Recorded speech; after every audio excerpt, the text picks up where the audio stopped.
দুনিয়ার চাওয়াগুলো সব পূরণ হবে না বলেই আল্লাহ জান্নাত নামের কিছু একটা বানিয়ে রেখেছেন। ইচ্ছা পূরণের জায়গা হলো ওটা। না পাওয়ার হিসাব কষতে ব্যস্ত হওয়া অকৃতজ্ঞতা নির্দেশ করে জান্নাতের স্বপ্নের ওপর ধুলোর আস্তরণের কথা জানিয়ে দেয়। উমর রাদিয়াল্লাহু তাআলা আনহু এক সাহাবীকে মাংস খেতে দেখে জিজ্ঞেস করেছিলেন, তিনি মাংস খাচ্ছেন কেন? ওই সাহাবী বললেন, মাংস খেতে খুব ইচ্ছা করছিল।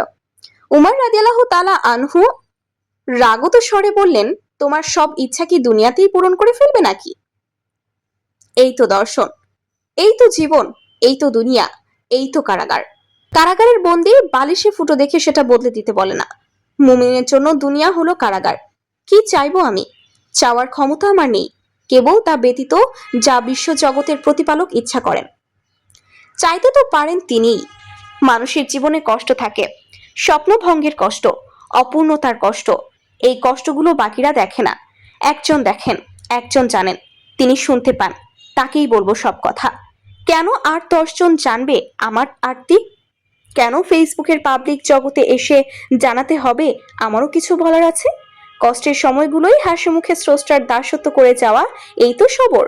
বিশ্বজগতের শাহানশাহের কাছে জীবন সম্পদ বিক্রি করে দিয়েছি সেই কবেই, যেদিন নিজেকে মুসলিম বলে দাবি করেছি। পারিনি কেবল ক্রেতার হক মেটাতে, বিক্রিত দ্রব্যের উপর নিজের অনধিকারটুকু মেনে নিতে। তবু আমার রব আমাকে শাস্তি দেননি, সুযোগ দিয়েছেন, দিয়ে যাচ্ছেন। স্বপ্ন দেখি আমলনামার ডান হাতে পাওয়ার, বড় দামি সেই স্বপ্ন। স্বপ্ন দেখি সেই মানুষটার পাশে বসে এক ঝর্ণার পানি খাওয়ার, যিনি আমার জন্য কেঁদেছিলেন যখন আমার অস্তিত্ব ছিল না।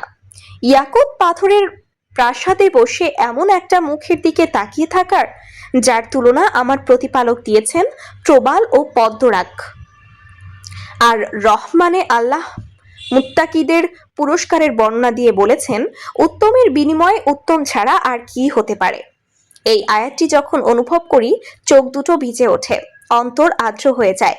আমি আল্লাহর জন্য একটা ছোট্ট কষ্ট স্বীকার করব, আর আল্লাহ সেটাকে লক্ষ গুণে বাড়িয়ে প্রতিদান দেবেন না।